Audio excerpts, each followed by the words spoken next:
Hey, Warrior Saints, good morning. Happy Thursday live stream. Welcome to April Fool's Day. Glad to have you beautiful people in. We're not fooling today, man. We are serious. Got some real business going. I want to thank you all for being with us. First, I want to encourage you, get our book, warriorsaints.org. Remember, we're in the midst of the Warrior Saints Challenge, which is taking care of body and soul, mind and body.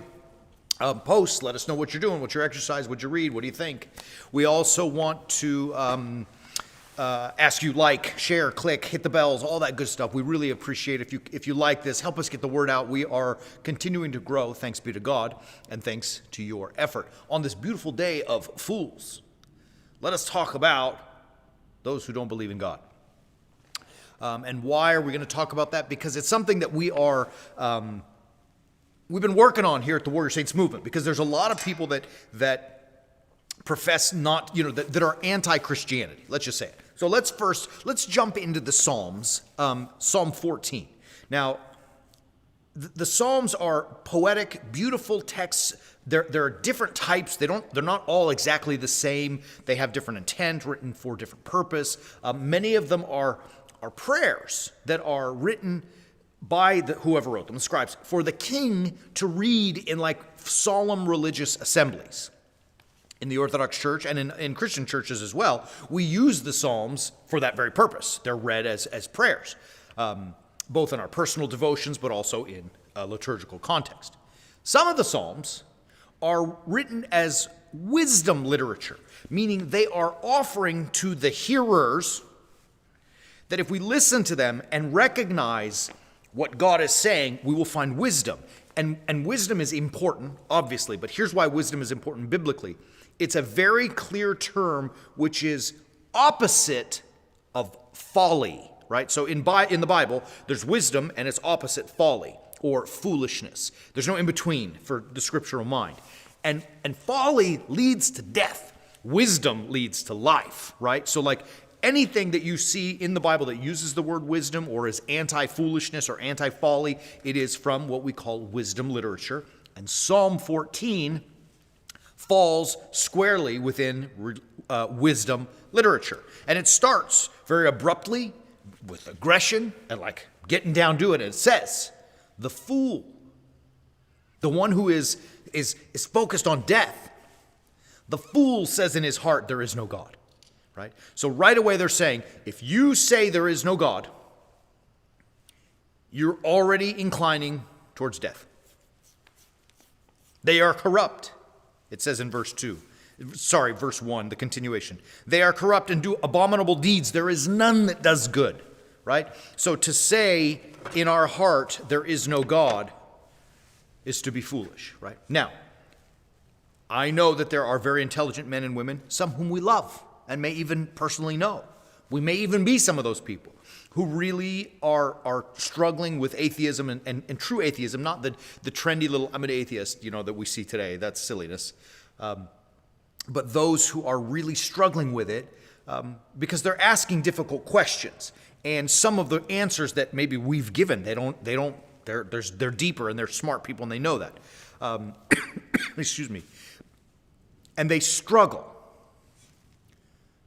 I think ultimately, and here's where I'm going today, I think the real problem, why people are like anti-God, is because we are living in a society, an age, a day, when everything is really comfortable, right? There was a German philosopher named Soren Kierkegaard, right? We talked about this earlier. We had a Bible study earlier today. We talked about it. And Kierkegaard, and forgive the crassness of the quote because I don't remember it verbatim, but basically Kierkegaard said, there will come a time when the only struggle that man has is that there is no struggle.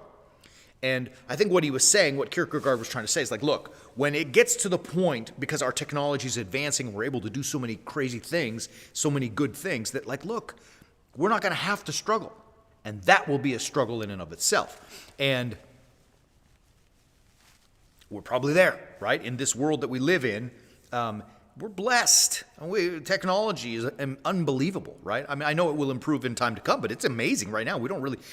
There are people in this world who suffer and struggle. I understand that, but for the majority of us, look, if you're watching this, you're not one. You have a cell phone or a computer and the internet, you're not struggling, right?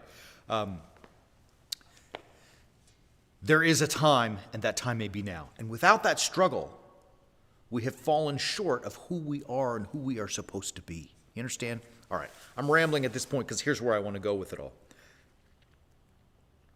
Those who are, how do we want to use the word? I don't know, Greg, how do we want to say it? Anti-God, atheists, how do you say it? How do you speak about it?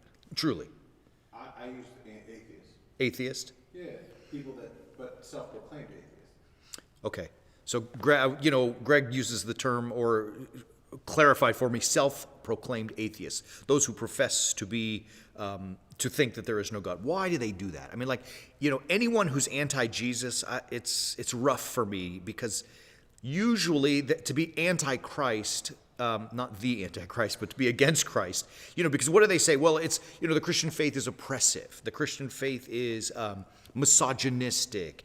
It is, hateful, and all the things, what else do they say? I mean, how else do they criticize? I can do that without having to go to organized religion. I can do that without having to go to organized religion, says Greg, right?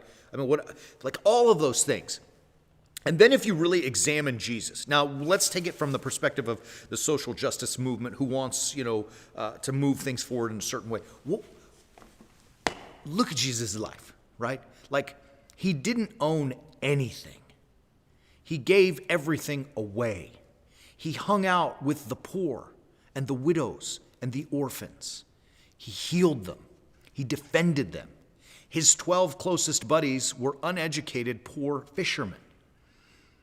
He raged, constantly raging against the machine, against the scribes and the Pharisees and the Sadducees.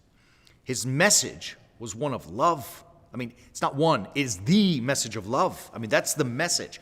All of the things that a lot of our current movement is pushing towards, this is going to be crass. The poster boy for that movement is Jesus Christ, right? He didn't embody their movement. They're just pilfering who Christ is, right? They're just trying to live it now. The difference is, and then the end result for Christ is what? The empty tomb. I mean, that's the beautiful part about it, right? Jesus goes through his life, his ministry, and ends in the empty tomb. The challenge, and here's why people are not wanting to deal with organized religion or not to deal with Christ, is because he says, yeah, okay, you can be with me. You could end where I end.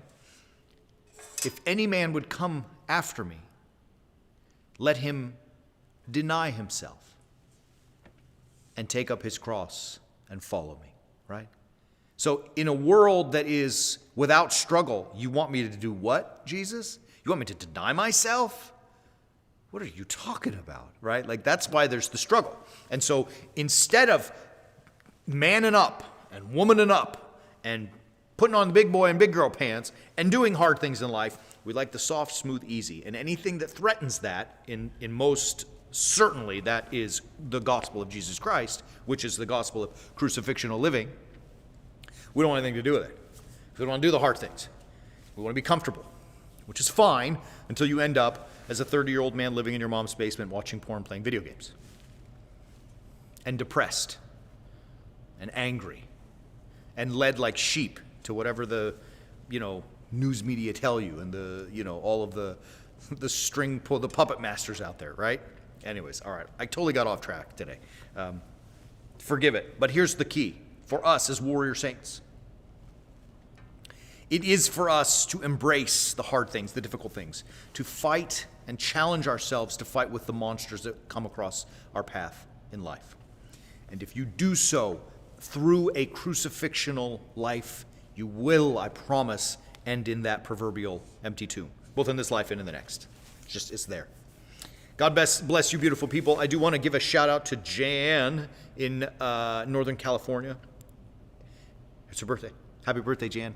We met Jan recently, this past week, and I discovered today was the day. Happy 39, many more. God give you many, many more. For the rest of you beautiful people, thank you again for being with us. Please make sure, ring the bells, like, share, visit warriorsaints.org to get the book. Also, make sure, we're going to do a monster series coming up next week. I can't wait for this one. I'm not going to tell you what it means, but keep your eyes open for the monster series. And just know this, that as you face and look at and confront your monsters, whatever they may be, the way to overcome them is to be strong, ferocious, to be a warrior saint yourself.